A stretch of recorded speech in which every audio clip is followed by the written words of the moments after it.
Well, we have a number of privileges of the floor, and as I call your name, please come up and introduce yourself. Let me say what it is, and it's a debate between the commission and an individual. It is an opportunity for everyone to have their voice, and as one person said earlier, to influence the commission.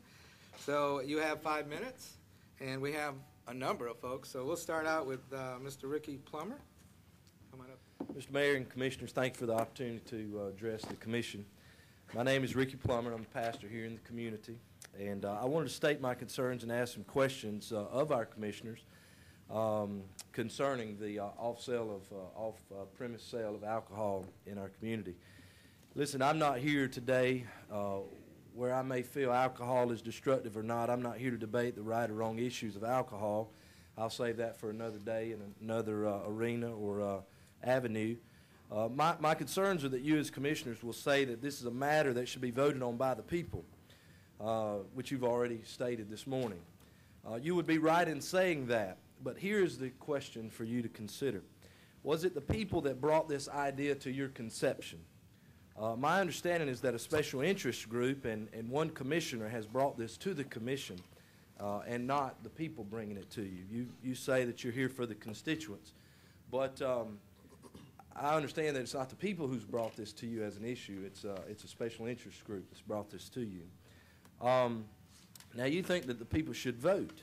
If you were really leading the people on this issue, could you not have held public forums to see how the people felt and what they wanted? Mr. Barbery, you spoke of the history, that we let the people vote on these issues, but the history of the commission, history of the last mayors, that this issue would not come to the would not come as an issue again, a sale of alcohol on Sunday. So that's history. But also the history of this commission has been to hold public forums on the debate of alcohol issues. And I don't believe I've heard of any public forums being held on the particular issue. It is my understanding that what is being proposed would allow the sale of alcohol to increase from 144 hours per week, which is 6 days a week that you can purchase alcohol, to 155 hours per week, keeping 13 hours sacred for some. While I appreciate your consideration of part of Sunday, if it is your intent to protect some of the hours of Sunday, then I wanted to go on record that some of the people still believe that Sunday, all of Sunday, is sacred. So here are the 4 questions that I can give you a copy of these particular questions. Who brought this to the commission's attention? Was it constituents or was it a special interest group? If it was a special interest group, then that is not representing the people, but you're representing some special interest groups. The second question is, have there been any public forums on the sale of alcohol on Sunday? And the third, which has already been answered by one of the commissioners, is this really a people issue or is it a profit and revenue issue? And so I'd just like to address the commission with those concerns. Thank you, sir. I want to say I thank you for the opportunity to stand here today, and I believe I am qualified to speak to this.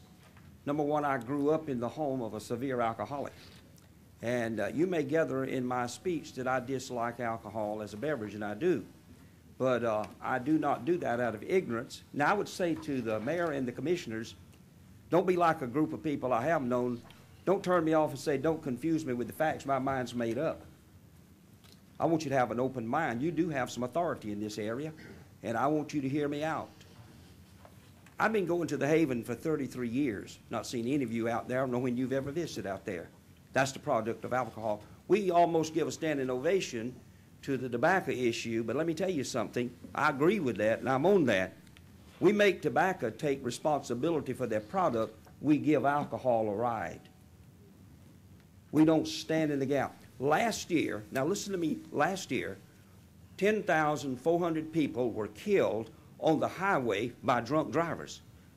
We say airplanes have to be responsible. We say food process people have to be responsible. We say pharmaceutical companies have to be responsible. We say that contractors and construction people have to be responsible. But people like you in leadership position cut alcohol, you cut them a free ride. They don't ever take the responsibility of what they're doing. If 10 people died today as a result of a faulty car, they'd shut the line down. If 10 people died today as food contamination, they'd slam the door. But while we're talking, And while we are meeting, over 10 people will die, and we will turn a deaf ear. And there's an elephant in the room, and nobody will name him. I'm going to name him. That's been going on for years. My daddy was a severe alcoholic. I've been going chaplain in service at the medical center for 34 years on Friday night and Saturday night, and I'm telling you, I see the carnage of alcohol. You can go ride with your police and you'll see the carnage of alcohol. You can just go sit at the emergency room and see. I have a man that I'm working with now. Somebody mentioned some money on that. I want to talk to that man in particular. I want to tell you, every dollar you get from alcohol costs you $3. Now, none of you are willing to do a study. You won't go back and say, let's do a ground study. You're going to operate out of the top of your head. Let's get the facts together. Let's get it all together. Let's understand this. I have a friend that I've been working with for 2 years. He spent 3 weeks, he's an alcoholic, severe. He spent 3 weeks this year in critical care at the medical center. He doesn't have enough money to buy a taxi ride home. You know who paid for that? You did. We did. Let me tell you something. Don't fool yourself. It is a #1 contributor of domestic violence. Not only did 10,400 die, but think about the ones that are mangled and mutilated that'll never have a normal life. That's more than was killed in war this year. I don't like war either. But I'm just trying to bring the truth to you guys. And you can't duck this issue. We're going to let the people. We didn't let the people vote on seat belts because we know seat belts help people. Keeping alcohol out of the hands of people help people. Let's just be careful. Sometimes we sound political when it's politically expedient. Now, I'm not trying to make enemies, but sometimes I can lose friends doing right. I'm not indebted to anybody. I walk by my daddy's, you're talking about dead, 48 years old. My daddy was dead because alcohol killed him. I saw my mother cry a barrel of tears. Listen, I am not a friend of alcohol. Some time ago, somebody told me, said, Tom, they don't like you for your stand. I said, they should like me because I'm not in their camp. Sir, would you wrap it up, please? I'll wrap it up. Thank you. I asked you guys to do your homework. Don't operate out of your emotions. You'll find out alcohol is very costly in every direction. Thank you, sir. We have Jerry Hood.